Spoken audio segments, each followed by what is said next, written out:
Stop scrolling. This story is hard to hear, but it needs to be told. The soup was too salty. That was all. One careless pinch of salt, one tired mistake after a long day. I laughed nervously and reached for water, but he didn't laugh back. His face changed, cold, sharp, like I'd crossed some invisible line I was never allowed to see. The first slap came so fast I didn't understand what was happening. The bowl fell.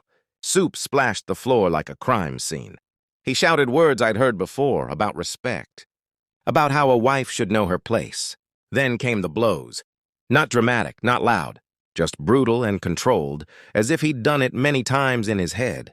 When it was over, he straightened his shirt, washed his hands, and walked to the bedroom. "I have work tomorrow," he said calmly. And he went to sleep.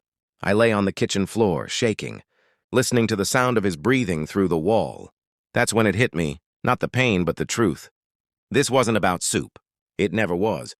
It was about power, about fear, about how small he needed me to feel so he could feel big. In the mirror, I barely recognized myself, but in my eyes, something was still alive. Anger, clarity, a quiet decision. The next morning, I packed a bag.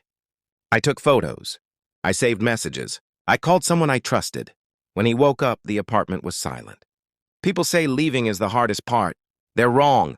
The hardest part is staying and convincing yourself this is normal. If someone hurts you and sleeps peacefully afterward, believe this: they will do it again.